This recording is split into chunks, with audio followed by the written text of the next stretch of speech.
Father God, we thank you, Lord, for this morning. We thank you so much, O God, for your grace and mercy.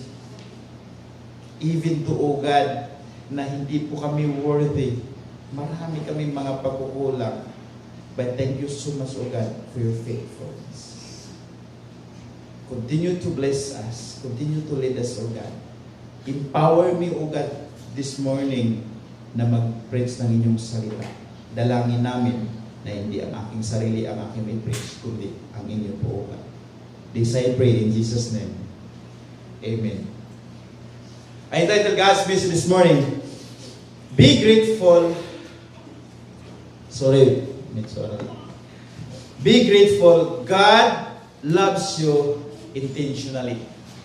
So yun po ang ating tatalakayin po this morning about the grace of God at gaano po ka-graceful ang Panginoon, gaano po tayo niya minahal at gaano po niya tayo pinapahalagan. At yun po ang pamagat ng ating pong pag-aralan po this morning. Listen lang. Be grateful. God loves you intentionally. So in John 3:16, makita po natin dyan, For God so loved the world that He gave His only begotten Son, that whoever believes in Him should not perish but have everlasting life. So magiging grateful po tayo because God loves us intentionally. Because of His grace, God loves you. Kung sino ka man, ano man ang karakter, mayroon po tayo. Only God can question who we are and not ours. Hindi po tayo makapag-question kung anong mayroon po tayo, anong karakter po mayroon po tayo because we are in Christ. So means kung tayo po ay nasa kay Kristo, ay kailangan ipakita po natin, ipadama po natin na we are grateful because of Jesus Christ. Nandito po sa puso po natin. And that is our identity. Ang identity natin na nasa kay Kristo is God loves us.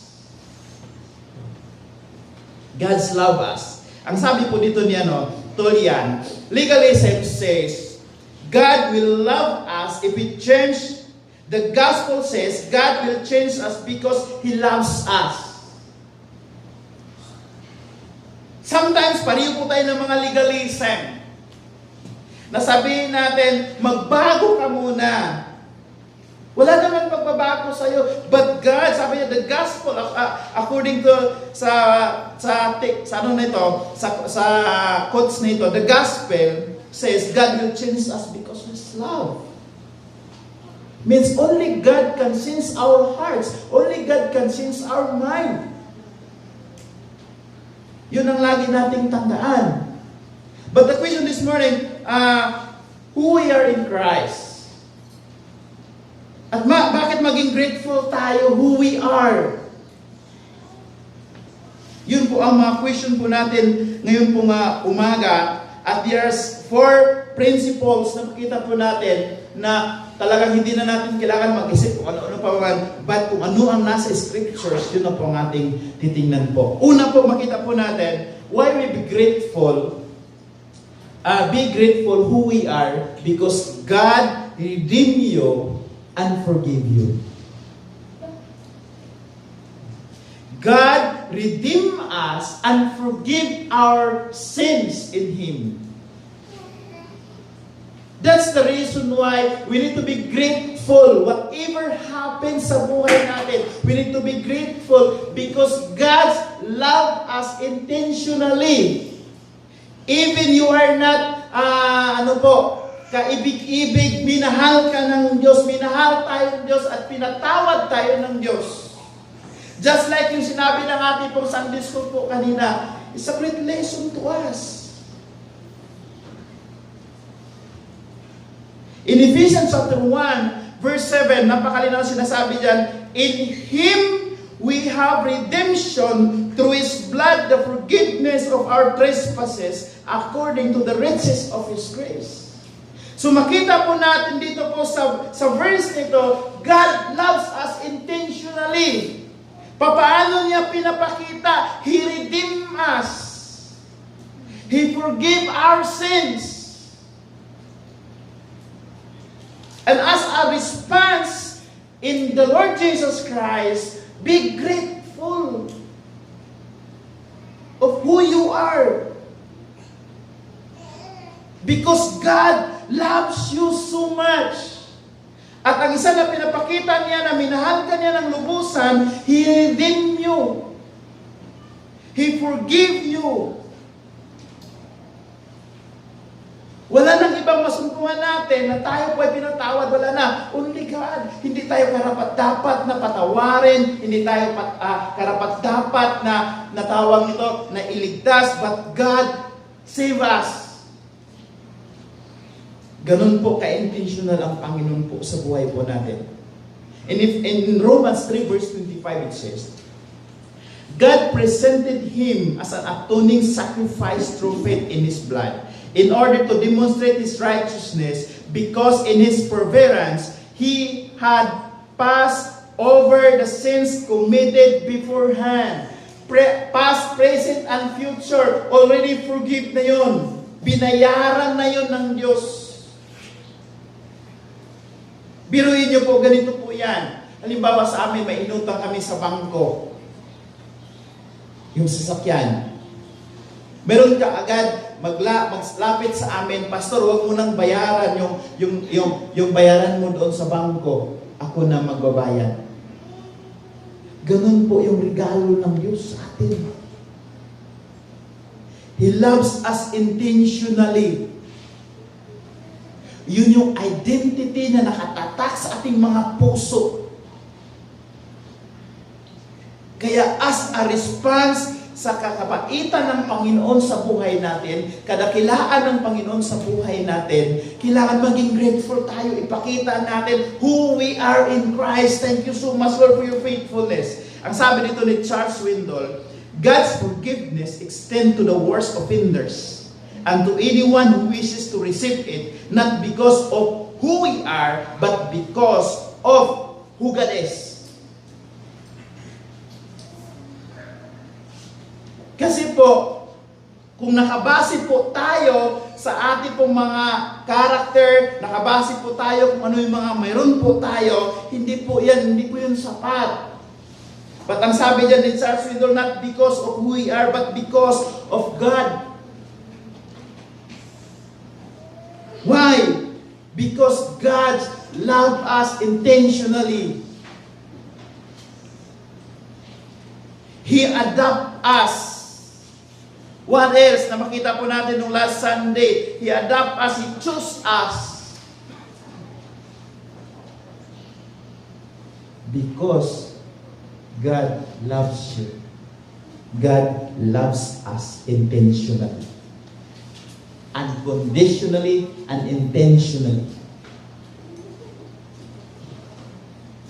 Isipin mo po, before the foundation of the earth, according to the verse 4, God chose us already. Ganun po ka-powerful, ganun po ka-grateful tayo. Dapat maging grateful po tayo yung identity na mayroon po tayo. Second, He gives us wisdom. Give us wisdom to understand His will.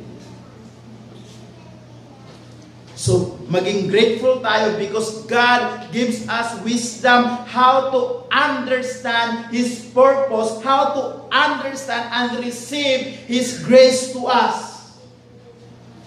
Because in verse 8, makita po natin dyan, nasabi dyan, which He lavished on us in all wisdom and insight.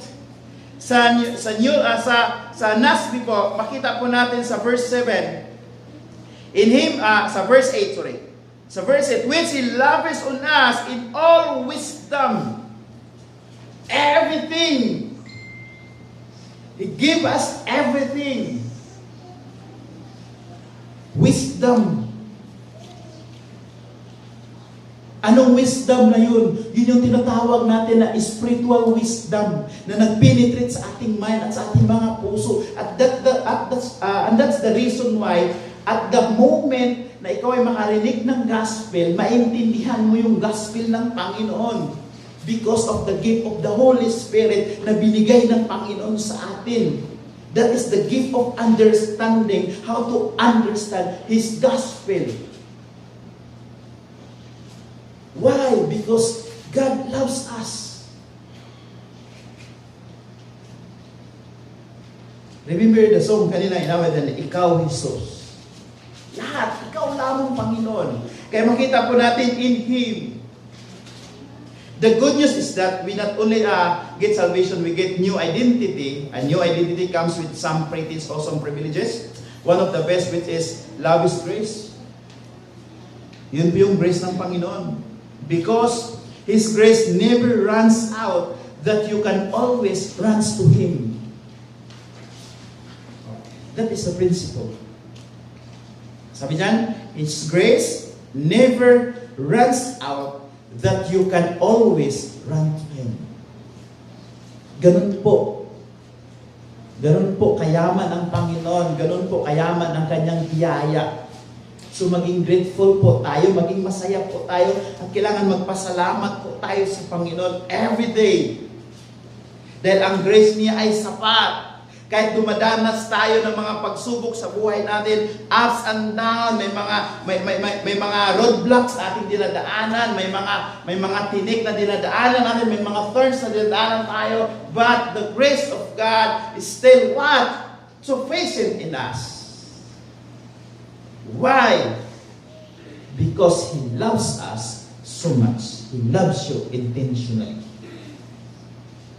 Even you are not worthy, even we are not worthy, but God loves you intentionally. Who we are in Christ. God loves us. In Ephesians 1, verse 9 to 10, sabi niya, He made known to us the mystery of His will, according to His kind intention, which purpose in Him, with a view of an administration suitable to the fullness of the times that is, and summing up all things in Christ, things in the heavens, things on earth, in Him. Biruin niyo po, God made known to us His mystery about the grace of God, about His begotten Son.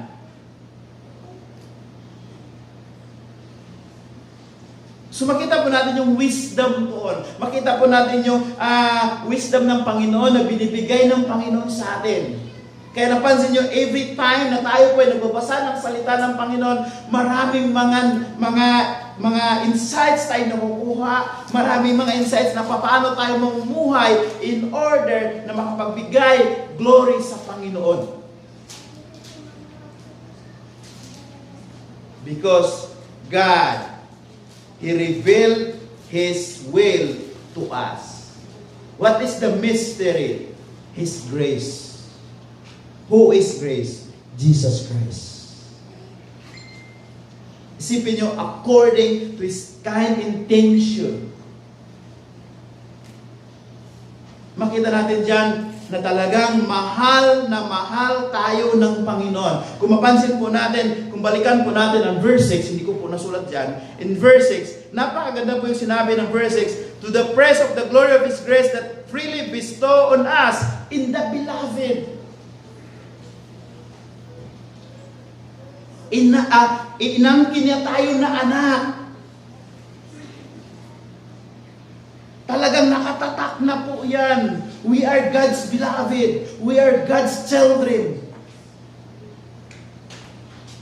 Kaya sabi dyan, yun po yung mystery. Ang mystery po about the grace of God. Ang sabi, in the view of the administration suitable to the fullness of the times, that is, and summing up all things in Christ, things in the heavens, things on earth in Him. Kaya kung anong mayroon po tayo ngayon, everything, galing po yan lahat sa Panginoon. Wala po tayo niyan. So, ang challenge po sa atin this morning, be grateful of who you are. Why? Because God loves you intentionally. Even you are not worthy, na mahalin. Minahal ka ng Panginoon. So be thankful. In 1 Corinthians 1 verse 21, sabi diyan, for since the wisdom of God, the world through its wisdom did not know Him, God will place through the foolishness of what preach to save those who believe. This is the wisdom and this is the mystery.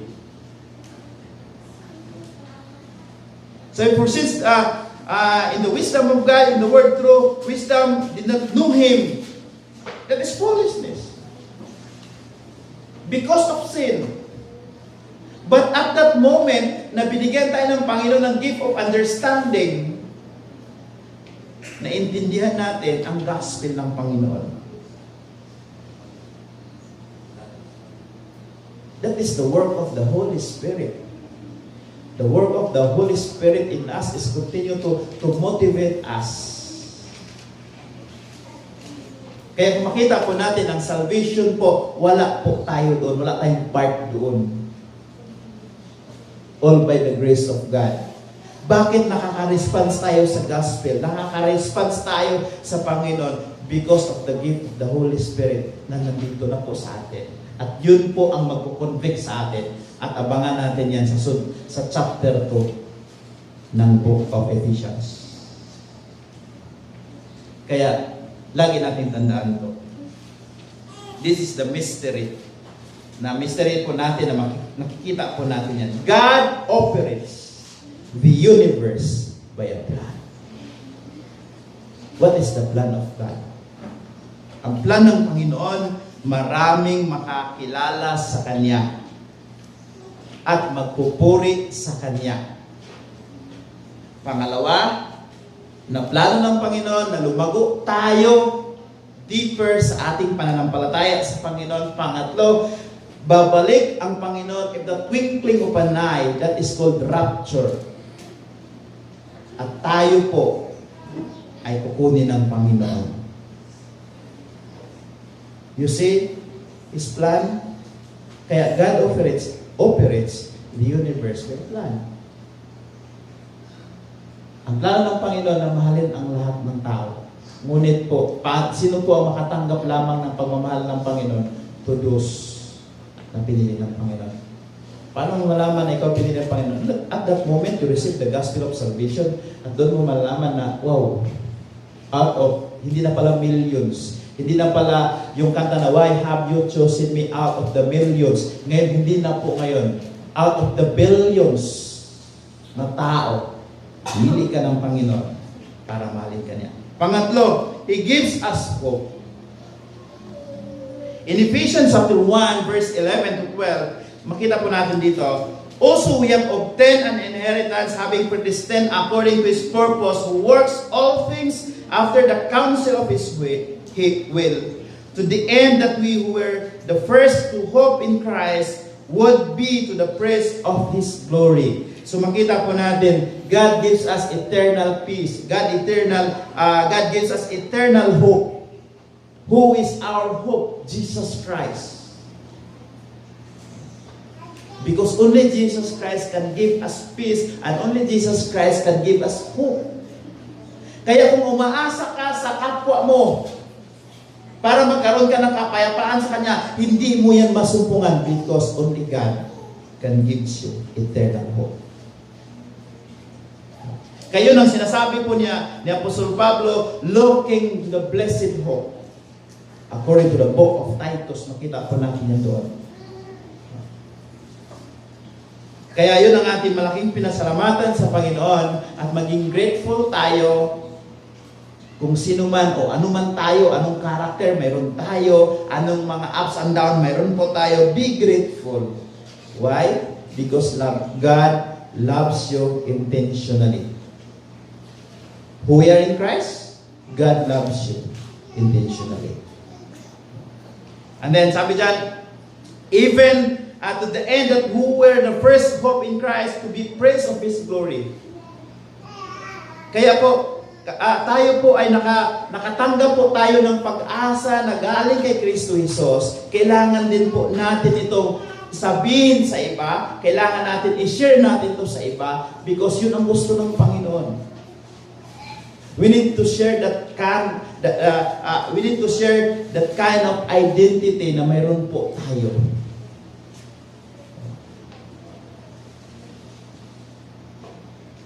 Kaya po, kahit anuman mga pagsubok na dumadaan sa buhay natin, be thankful tayo.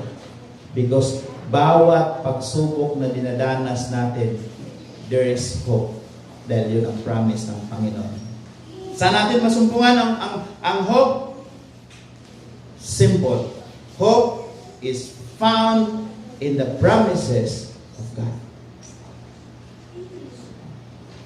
First promise ng Panginoon, lahat ng sumampalataya kay Kristo Jesus, anong sabi doon? Bibigyan niya na maging karapatan na maging anak niya. Pangalawa, lahat ng mga anak ng Diyos ay hindi niya pababayaan. At lahat ng anak niya ay payamanin niya. Hindi naman tayo prosperity gospel na itaas mo ang payo mo, itaas mo ang etc. But yung promise, sinabi dito ng Panginoon, na lahat po tayo ay hindi pinapabayaan ng Panginoon. Yun yung identity na mayroon po tayo. Na kahit saan man tayo mapunta, yung identity na yan, na mayroon po tayo kay Kristo Jesus, hindi po yan magbabago. And be sure, yung identity na yan ay totoo na nasa puso natin. Kaya whatever happens na dumarating sa buhay natin, at sa lahat ng nagmamahal sa Panginoon, ano sabi ng Apostol Pablo sa Romans 8:28? And we know that God works all things together for good to those who love Him, who are called according to His purpose. That is the mystery of His will. God called us according to His purpose. What is His purpose? Just follow in verse 29. Sabi dyan, for those God foreknew, He also predestined to be conformed to the image of His Son, so that He would be the firstborn among many brothers. So be thankful. Why? God predestined to be conformed to the image of His Son. Na kaya pala, dumadanas tayo ng mga trials sa buhay natin dahil ang plano ng Panginoon to confirm us to the image of His Son. Maging Christ-likeness tayo. Na makikita si Jesus Christ sa buhay po natin.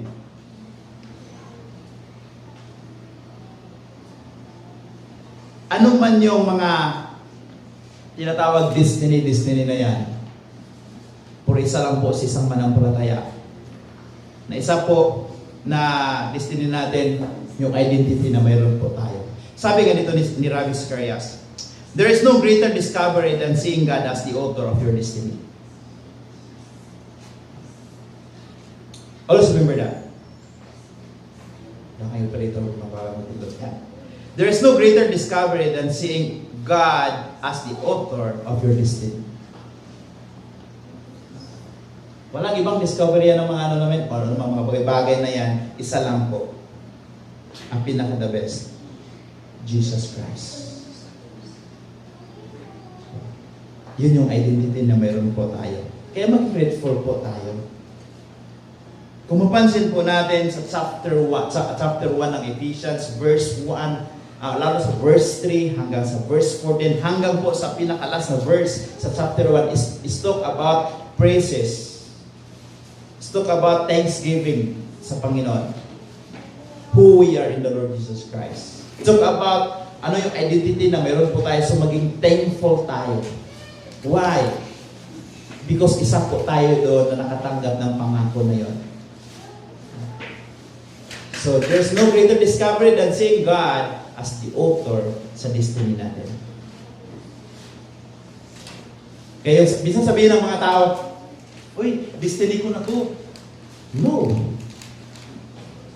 Kasi ang pinaka-the best na destiny, yung sa Panginoon.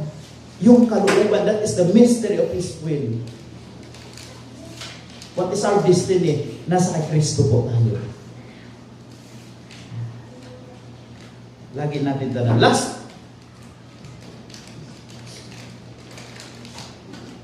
hindi lang po He forgave us He redeemed us. He gave us wisdom. He gave us hope. The last, He secured our salvation, our eternal destiny. He secured our eternal destiny or our salvation.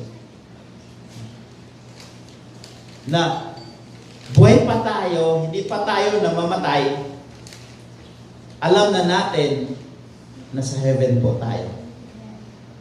Diba? Alam natin yan. If truly Jesus Christ in our hearts, and that is our identity, anytime we die today, isa lang ang sabihin natin, I am sure na pagdilat ko, si Jesus Christ ang makikita ko. Because of that identity. Why? Because He secured our salvation, our eternal destiny. So be thankful of who we are because God loves you intentionally. Ganun po ang pag-ibig ng Panginoon sa bawat isa po sa atin. Sa aming mga pastor, sometimes, even you ask Pastor Rob, hindi namin ito pinapangarap na maging pastor. Sorry. Since, nung nag-aaral ko ng high school na.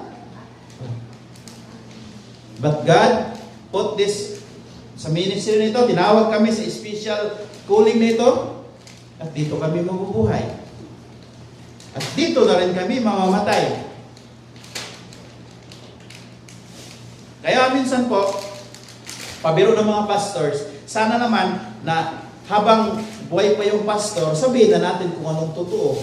Kasi baka halimbawa patay na yung pastor, ay, mabait yan si pastor. Lahat ng mga magaganda sabihin, pero pala deep inside, buti ka, namatay ka na. Kasi tuwing nagpiprints kayo, pinapatamaan po kami.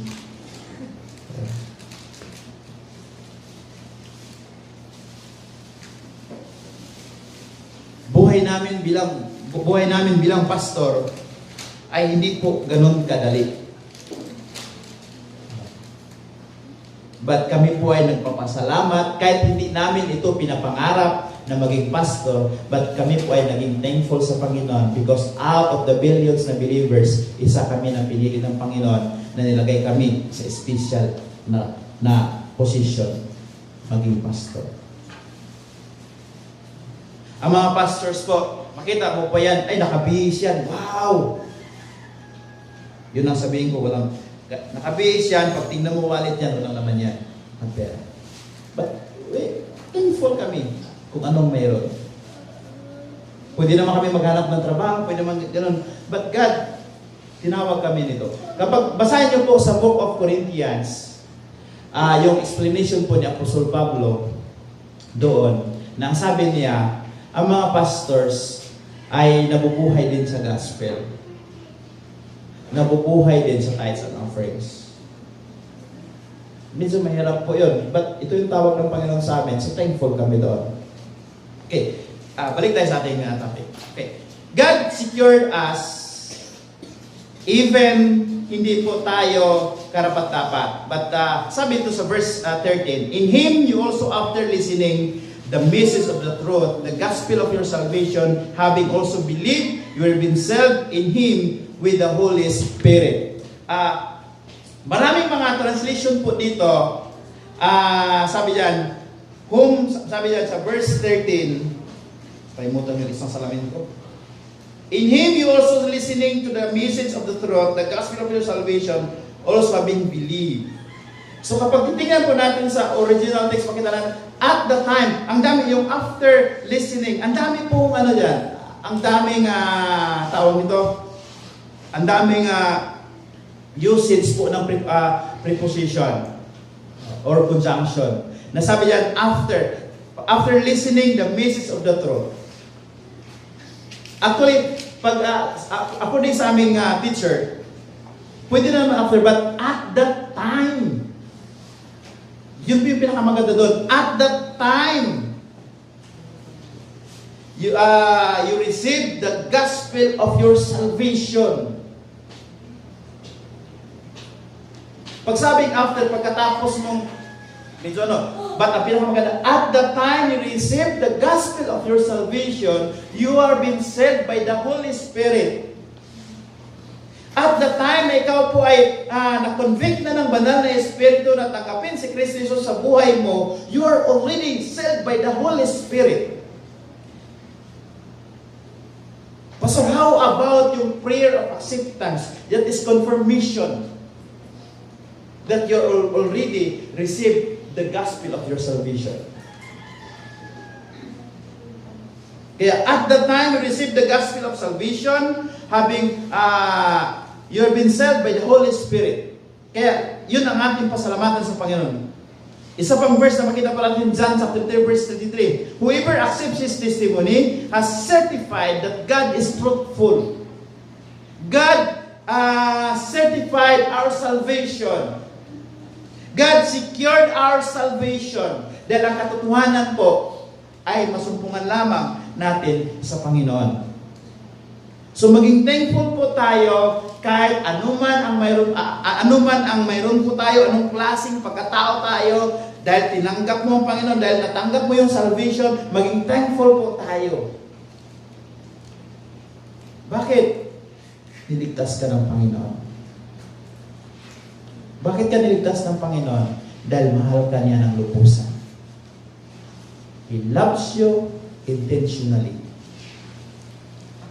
Kasi kung babasahin po natin verse 3 up to verse 14, pinakita dito ng Panginoon na hindi po tayo talaga karapat-dapat na iligtas ng Panginoon, na mahalin ng Panginoon. But, dahil po sa Kanya pong kayamanan ng Kanyang biyaya, isa ka nakatanggap doon. Isipin mo kapag nandyan sa labas ka, bakit ako lang ang nakatanggap ng gift na yon? Bakit ito mga kaibigan ko ay wala? So be thankful. Verse 14, who is given us a place to our inheritance with a view of the redemption of God's own possession to the praise of His glory. Ito po ang principle. God loves you intentionally. At sinecure niya ang kaligtasan mo. And what is your response to Him na niligtas ka ng Panginoon dahil minahal ka niya for His glory? So anong kailangan natin gawin?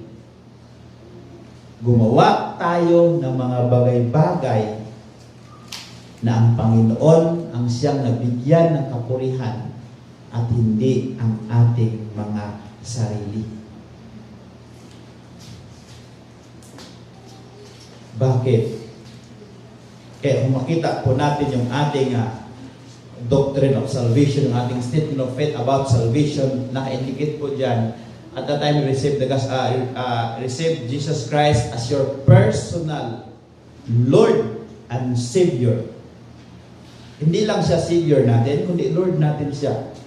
So, ang ibig sabihin, si Jesus na yung Lord sa buhay natin. Si Jesus na ang may karapatan sa buhay natin. Wala na tayong karapatan sa buhay natin. Nandiyan naman sa Bible yan eh. Galatians 2:20, ano sabi? I have been crucified with Christ. Wala na akong karapatan sa sarili ko because Christ lives in me. That is the purpose of God, why God loves us. Na maging grateful tayo. What else?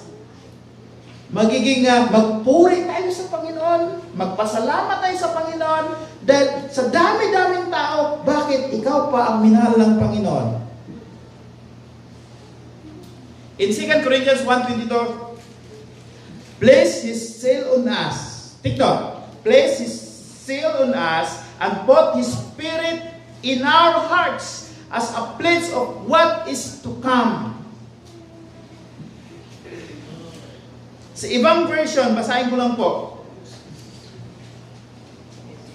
Dito po sa aking dala-dala po na Bible. So first, 2 Corinthians chapter 1, verse 22. Sabi dyan, who also sealed in us and give us the Spirit in our hearts as a pledge.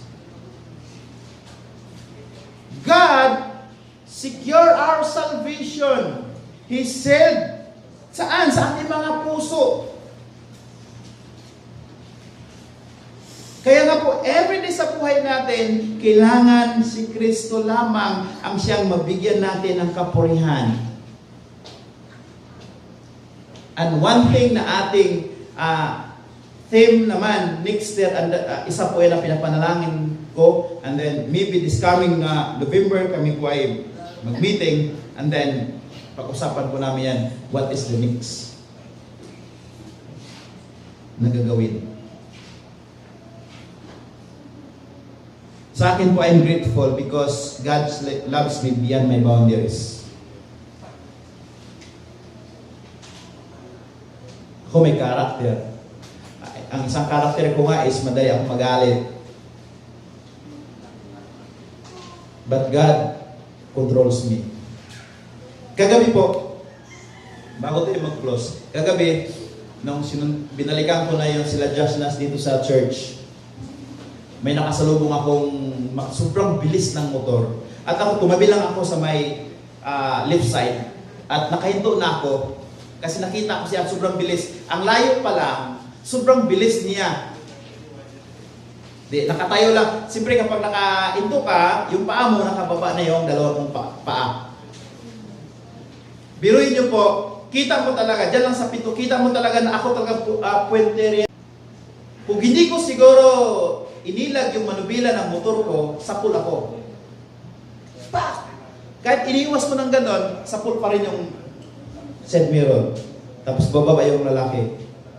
Sino nang pangga nito? Sino ito? Siya pagsiga. Alam mo that time, sabi ko, I'm thankful dahil po kinontrol ng Panginoon yung aking kung anong mayroon dito ko. At salamat ko sa Panginoon na na-present ko si Jesus Christ that time.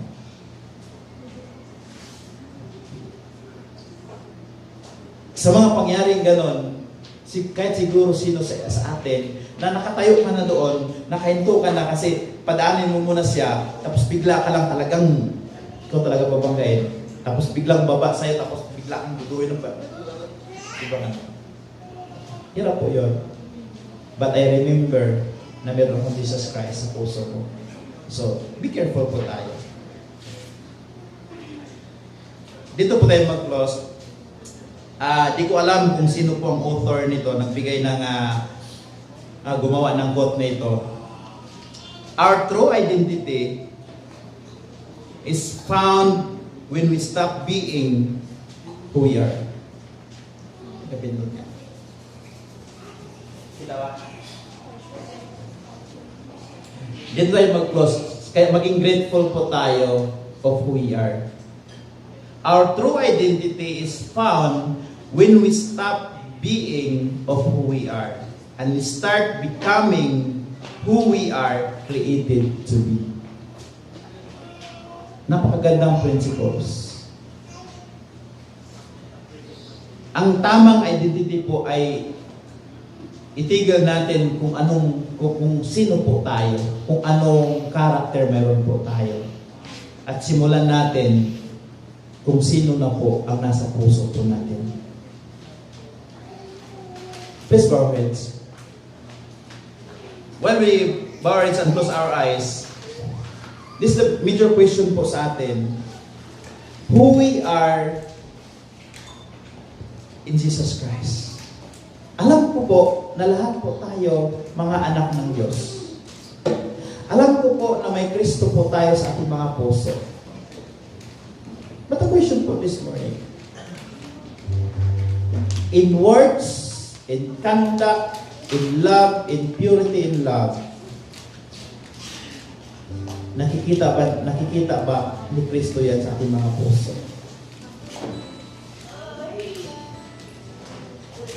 Alam nyo, mahirap maging Kristiyano, lalo kapag hindi ka totoo, pero mahirap po. Alam mo bakit? Isipin mo, kahit may freedom ka magsalita, but hindi mo pwede gawin because nasira si Jesus Christ sa puso ko. Mahirap po yun. But ang sabi dito, we are in Christ, our identity in Christ kailangan makikita yan everyday sa buhay natin. Makikita yan kung paano tayo magsalita, paano natin ipakita sa mga taong nakapaligid sa atin that Jesus Christ is the Lord sa buhay natin. Kung hindi si Jesus ang Lord sa buhay natin, sino ang Lord sa buhay natin? Hindi naman yung kapitbahay mo, hindi naman yung kapatid mo, hindi naman yung katabi mo. Ikaw mismo ang Lord sa buhay mo. Kung hayaan natin na tayo ang Lord sa buhay natin, hindi natin may pakita si Jesus Christ sa buhay natin. Our true identity is found when we stop being who we are and start becoming who we are. God created to live. So be thankful of who you are because God loves you intentionally. Father God, we thank you, Lord, for this morning. We thank you so much for your faithfulness. Thank you for everything. Salamat, Panginoon, sa inyong biyaya na amin itong natamasa. Salamat po, God. Lahat ng papuri, binabalik po namin sa matamis pa ni Kristo Jesus. Amen.